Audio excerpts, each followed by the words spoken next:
10 sir वाला रावण नहीं है, 10 सिलों वाला बुद्ध है। 10 सिल जो बुद्ध ने हमें दिए हैं, ये उन 10 सिलों को जलाते हैं। इनका रावण से कोई दुश्मनी नहीं है, इनको राम से कोई प्यार नहीं है, क्योंकि ये कभी थे ही नहीं। और ये काल्पनिक लोगों को इसलिए पूज रहे हैं ताकि असली इतिहास भारत के लोगों को ना पता चले।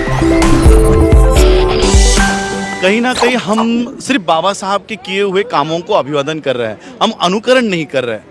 और हमें ये पूरी व्यवस्था, ब्राह्मणीवादी व्यवस्था, हमें बाबा साहब का भक्त बनाने पर तुली हुई है कि आप सिर्फ बाबा साहब की भक्ति करो, कैंडल लगाओ, अगरबत्ती लगाओ, माथा टेको, जयंती मनाओ और बस भूल जाओ।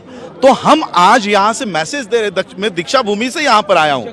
दीक्षा भूमि में जो काम बाबा साहब ने किया, बौद्ध धर्म की दीक्षा ली, हम उसके और एक स्टेप आगे जाकर श्रामणेर बनकर मैं भारत में ही नहीं, भारत के बाहर भी बौद्ध धर्म का प्रचार और प्रसार करूंगा। इस डेडिकेशन के लिए मैं 30 दिन के लिए श्रामणेर बना हूँ और सिर्फ श्रामणेर बन के एक जगह पर नहीं रहूंगा।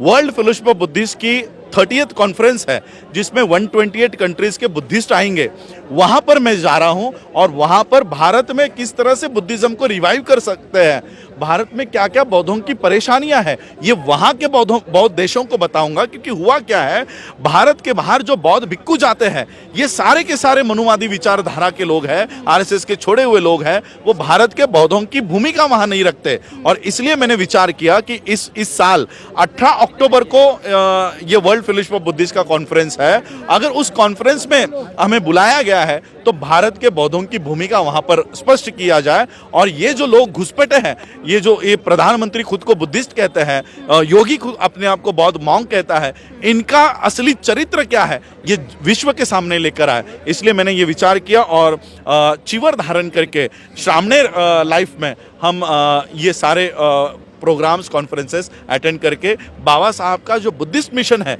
वो भारत में चलाने के लिए मैंने ये श्रामणेर दीक्षा ग्रहण आज यहाँ अम्बेडकर भवन से 10,000 लोगों का जो लक्ष्य था उससे कहीं ज्यादा लोगों ने बौद्ध धर्म की दीक्षा ली, उससे जुड़े। ये पहली बार ऐसा है जब एक साथ लोग अपनी मर्जी से इस तादाद में आ रहे हैं। कैसा लगा सर ये देखकर आपको? जी, ये परिणाम है कलेक्टिव एफर्ट्स का। हम इंडिविजुअली ये काम नहीं कर सकते, ये हम लोगों को समझ जाना चाहिए। हम लोग अलग अलग संगठन बनाते हैं और बस उस संगठन के माध्यम से ही काम करते हैं। आज जय भीम मिशन हो, the Buddhist society of India हो, राजेंद्र पाल गौतम जी कंटिन्यूसली इस मिशन के लेकर मीटिंग्स हो रही है।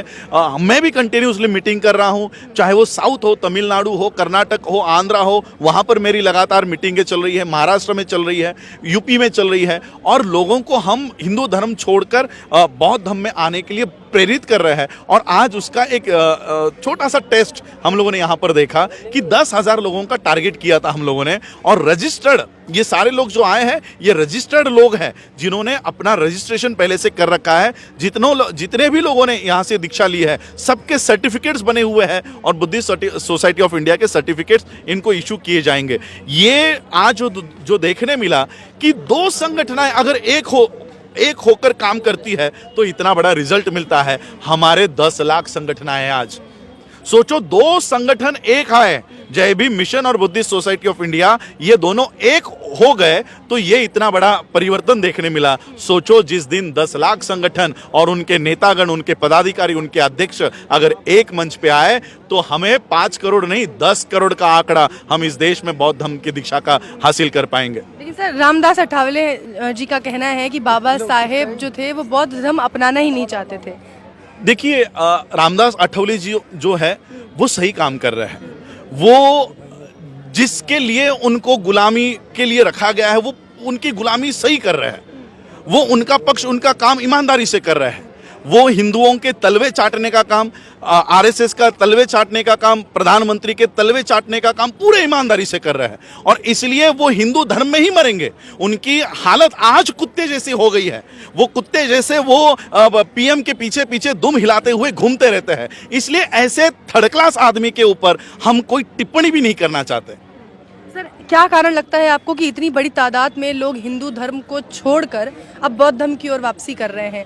एक तो ज्ञान का अभाव जो लोगों में पहले नहीं था, अब लोगों तक ये ज्ञान पहुंच रहा है। इसके अलावा भी कोई कारण आपको लगता है जिसकी वजह से लोग हिंदू धर्म को छोड़ रहे हैं? देखिए इस देश में हिंदुओं को अगर मूंछ रखने पर मारा जाता है, पानी के घड़े को हाथ लगाने पर मारा जाता है, किसी व्यक्ति को घोड़ी चरने पर मारा जाता है, ऐसे लोग ये हिंदू धर्म एक पॉलिटिकल सेटलमेंट है।